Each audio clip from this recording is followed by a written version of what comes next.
Ерөнхий сайдасан Норвегийн Алтан хуйгийн мэдээлэл олон хүний эргэлзээг тайлж өглөө. Энэ олон эргэлзээтэй шүүх хурлууд, эргэж бутсан барьж тавьсан баримтчилгаа, илтэд анзаарагдсан захиалгад мэдээллүүдгээд толгой эргүүлсэн олон асуултын хариуг Монгол Улсын 27 дахь ерөнхий сайд Арслан намын ялалтын маршал Норвегийн Алтан хуйгийн албан ёсны мэдээлэл тайлж өгөв. Хэдийгээр хүн бүхэн мэдж байгаа ч гэсэн хэнч тэр хүнийг зориглон нэрлэж чаддаггүй. Яагад гэвэл тэр хүмүүсийн үүсгэн байгуулсан шудраг улсын хонглоос айдаг. Тэр хонгол руу чигэгдэхээс бүгдээр айдаг болсон.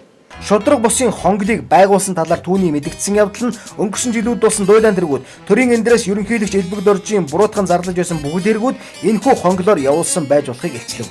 Монгол улсын иргэд бүгдээрээ хууль шүшилтэй. Гэхдээ энэ хоёрын хэргийг шүүх хурлаас эхлээд л ганц үхийн нүүрс нэг хэрэгүүд хачин их эргэлзээ дагуулсан зориултын зохиомол хэрэг шиг л санагдцгааж байсан боловч шүүх зориудаар ял өгөөд явуулсан. Замун ерөнхий сайд асан Алтан хуйгийн охины өчнөн тэрбумын хэрэг алдарт Дэнзэнгийн эдсэн уусан гэгдэх дуйлаан шуугаан дагуулж байсан хэрэгүүд Норвегийн Алтан хуйгийг огцронгууд нь таг чиг болчихж байгаагаас харахад Монгол улсын ерөнхийлөгч Захаагийн Элбэг Дорж гэж хэмбэ гэдгийг нь хэлээд өгөх шиг болж байна. Энэ бүхнийг харуул хүгэл үгтэй ихийг хүртэл шоронгоор барьцаалан байж Женко Батлгаас сануулга өгч байсан болж таарах гээд байгаа юм. Энэ тухайга тэрээр 150 гаруй жиргээчийн юм шууд хэлсэн. Шудраг байцгааяг зай завсаргүй орлон ардсан намаас ерөнхийлөгчийн синтез задарсан ерөнхийлөгч маань харин Норвегийн Алтан хуйгийн ноцтой мэдээллийн хариуд тунчиг өрөвдмөр хариу өгч байгаа харагдлаа.